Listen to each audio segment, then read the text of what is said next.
Hey guys, welcome to another video. So in this video we are going to talk about the dependent visa, which is a very hot topic. Now I and Nidhi, we just got our visas. So my wife Nidhi, she got her student visa recently and I got my dependent visa.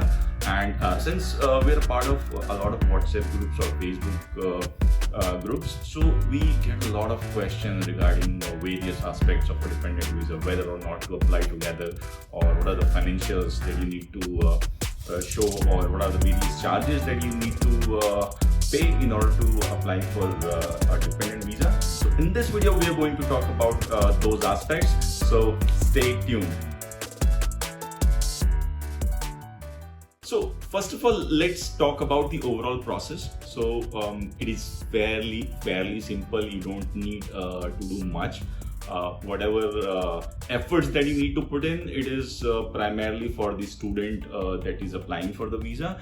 And since you're dependent, you really don't need to do much. The only thing that you need to do is ensure that you have enough funds in your bank, in your savings account, or in form of an FD or some other form of liquid savings that UKVI would acknowledge as form of financial proof.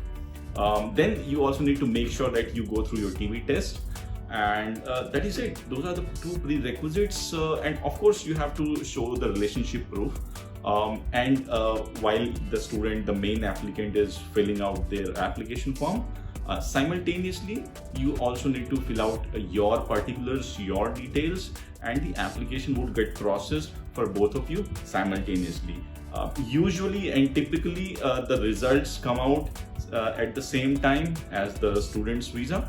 Like in our case, we got our visas on the same day, and everything, the email, the dispatch letters, the communication, everything was pretty much the same. So that is the overall process, which is very simple.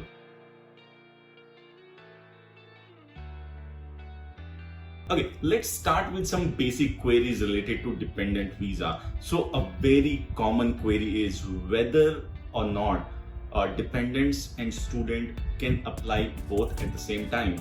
Now the answer is absolutely yes, and we are live examples, and we personally know people who applied together and they got their visas. In fact, we know one person who applied their children's visa at the same time as well, and they got theirs. All three of them, they got their visas at the same time. So there are no problems as such. Some people tend to compare UK visa with a Canadian visa. So for example, even I and Nidhi, we applied for student and dependent visa back in 2021. Ours got rejected, and one of the main problems with our visa was that we were applying together. However, this is not at all the case with UK dependent visa. So do not get bogged down, do not get misguided by the agents or other people talking about it, because nowhere on UK government's website it is mentioned that you cannot apply together, and our experience has been pretty positive so far. A common misconception also is that dependents can apply together along with the student visa only when the student has very strong credentials, like they're going for a 2-year course, or they're paying their entire fees, or they have excellent past educations and they have very good experience. But I'll tell you, those are just myths. So in our example, my wife, she completed her BCom in 2016 and she had applied for MSc Marketing and Communications. Now the key considerations here are, we had a visa refusal from Canada in the past, we both. Second consideration is she has IELTS band 6, okay, which is borderline, almost there. And the third problem with her profile was she only has 50.6 percentage marks in her graduation, and not to mention that there is a 6 years gap since 2016 till the time we applied for the visa. So there are many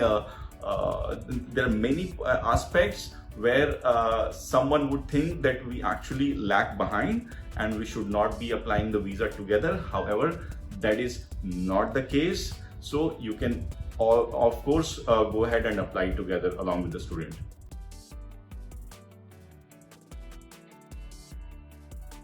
The next question is, what are the documents that you need to apply for a dependent visa? So first of all, you need your passport. So passport should have ample pages left and it should have enough validity left. So the guidelines I think are at least 6 months or more than 6 months of visa. The validity should be there. The next proof that you need is proof of relationship. So for example, if you both are married, then you need to submit the marriage certificate, or let's say if you're taking your kid along with you, then you can submit their birth certificate. So that is the second document. The third document is the TB test. So when you get your test done, they'll give you a certificate, they'll give you the x-rays, and they'll give you the bills and all. So make sure you submit the certificate while you are submitting your documents. The next very important thing is your financial proof. So you need to get a covering letter made by your bank. It has to be on the letterhead and it has to be properly stamped by bank officials, and you can submit those along with the other documents. The next important thing is a document checklist. So when you apply, when you fill out the application form online, it will give you a list of documents that you need to carry. It's a 5-page document, at least it was in our case. So you can take it along with you while you're going to the VFS, and that is an essential document to carry along with you. So next point is you can carry any visa refusals if you have had in the past, because from a compliance perspective, because they ask you questions, these kind of questions during your application form. So it's always recommended that you answer the questions diligently, and if you have had any refusals, just submit the letters, and trust me, it won't impact your chances, because we both had rejections. We both submitted our refusal letters. In fact, the language of the letters was also very negative, but it really didn't impact our chances. Some additional documents that you can carry is the CAS printout for your partner that they must have gotten from their university. Usually it's a 2 to 3 page document, so you can take it along with you. The next document, additional document that you can carry is the application printout. Although VFS may not use it to upload on the website, on the UKVA website, but still it is recommended that you keep the documents with you. So this was about the documents that you need to carry while you are going to the VFS to give your biometrics, because you have to submit all the documents and they scan it on the same day.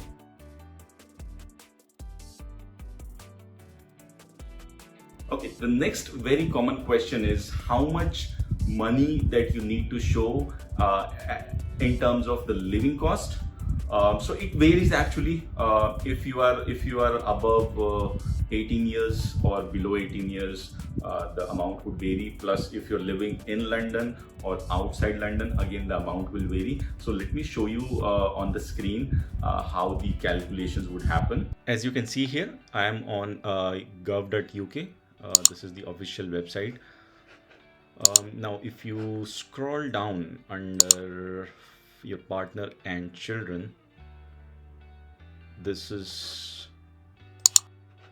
money they need to support themselves, and this is where the exact amount is mentioned. So let's say if the student has their university in London, so they need to the dependent would have to have 845 a month for up to 9 months. This is the total living cost. And if the university is out of London, the total cost is £680 into 9 months. So let's quickly open calculator. So 845 into 9 is £7,605. This is how much you need to have in your bank account, or the financials that you're showing. It should have at least this much. So if you convert, if you're from India and if you are converting it in INR, it would be roughly around 7,50,000 rupees. However, I would recommend that you have at least 10 to 15% extra in your account because of the currency fluctuation. So my recommendation would be, if the course is in London, then you have at least 9 lakh rupees in your bank account, or in the form of FD, or the overall financials that you're showing, it should be at least of 9 lakh rupees. If we talk about outside London, so it is 680 into 9, which is 6120. So 6,000 pounds roughly. If we convert it into INR, that would be roughly around 6 lakh rupees. However, again, I would recommend you keep at least 15% extra. So in this case, it would be roughly around 7 lakhs. To talk about personally myself, Nidhi's course is in Leeds Beckett University, which is in Leeds. So the total amount I had to show in the financial was 6120. However, the amount that I kept in my FD was 8 lakh rupees. So you can use these guidelines to show the financials. Key consideration here is that whatever financials you are showing, they should be at least 28 days old. The end date of the 28-day period must be within 31 days of the date while you are applying for the visa. So please make sure this condition is fulfilled. It should not be like the savings that you are showing. It shouldn't be fairly recent, like 15 days or 20 days old. No, that won't work. It should be at least 28 days old while you're applying for the visa. And also you would need a covering letter from your bank stating that yes, these funds in fact are more than 28 days old.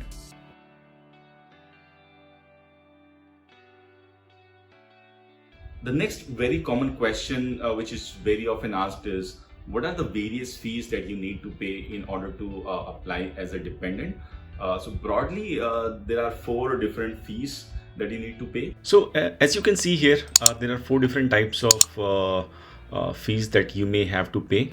There may be additional charges, but these 4 are predominantly the ones you need to pay.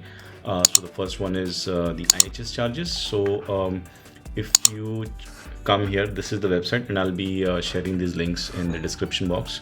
But if you come here, you can see the cost for 1 year is £470 per year for a student or youth mobility scheme visa.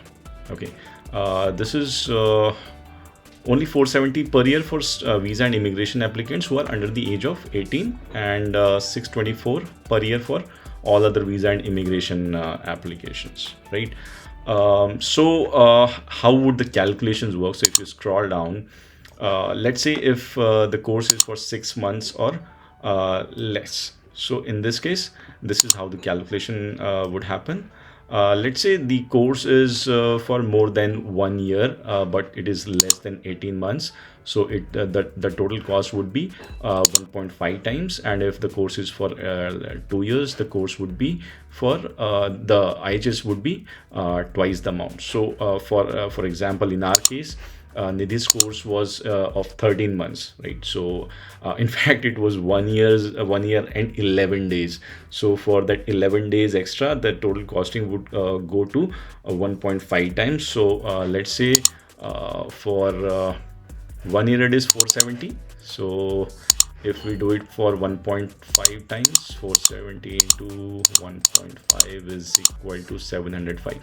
So £705 is how much we had to pay individually for both of us. For the students, it's completely separate. For the dependents, it's £705.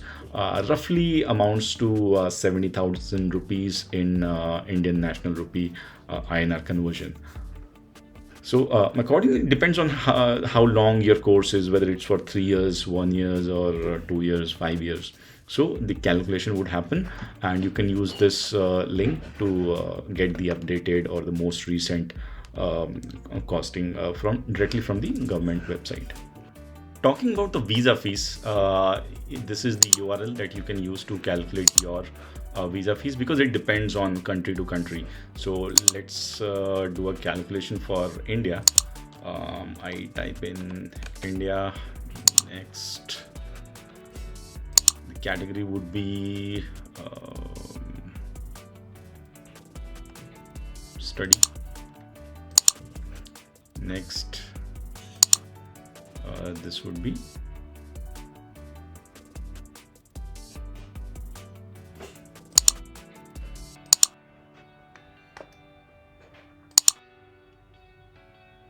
student, main applicants and dependents. Next step.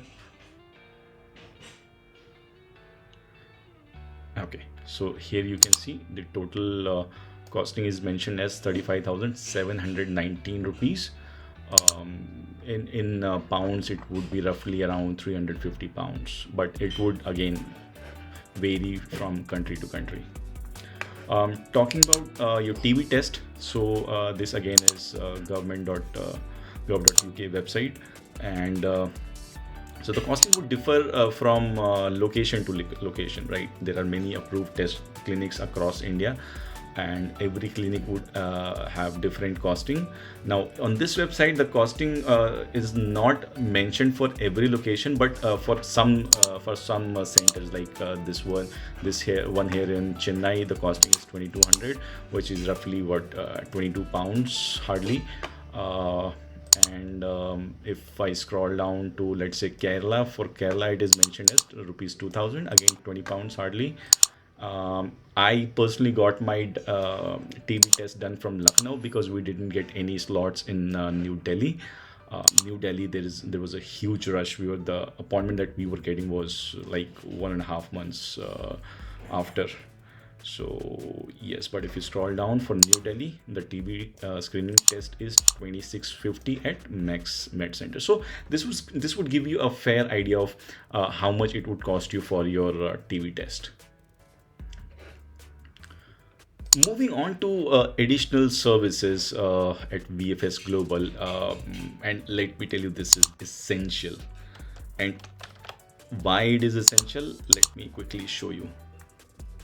So even though you don't have to pay any extra charges for the at the VFS Global, but at times the slot that you are being provided may be after, let's say, 5 days or 8 days or 10 days. But in that case, you can use this prime time appointment. The costing is 3500 rupees. I know it's on the higher side, but yes, you can use this to get an early slot. Then make sure to have this service enabled as well. So this would essentially tell you about the application entire tracking. You would be getting SMSs. Courier service again depends if you want the passport to be couriered to you, or you want to personally go to the VFS Global and pick up your passport once a decision has been made on your visa appointment or visa application. But then again, this one is really important: document scanning assistance. This one I'm not sure why, but my agent recommended that I go for this service. Personally, you can also upload the documents yourself by using your own scanner, and you can save on the 1,000 rupees. But I would recommend you just go with it. Okay, don't take any chances whatsoever. You take this service, and that would be beneficial. Apart from that, you can use other services as well. Others I didn't find that very useful to me. For example, this premium lounge was 3,500 rupees. It wasn't of any use, because when you go to the VFS Global, outside the security staff would tell you that the wait time is 1 hour or 2 hours, and it actually happened in our case. They told us that the wait time is very long, 2 hours, and when we went inside, everything was done within 15 minutes. We got our appointment, we submitted all our documents, and momentarily, probably next 10-15 minutes, our biometrics was done. So overall it took us hardly 35-40 minutes to get the entire process done. So, but yeah, again, it depends on you whether you want to take these services.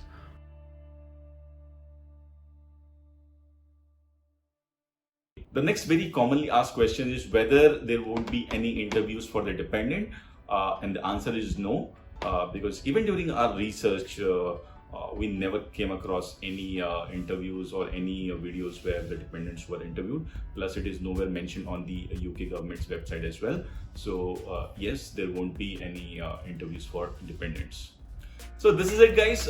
If you have any more questions, please comment down below. I will definitely try to answer those questions.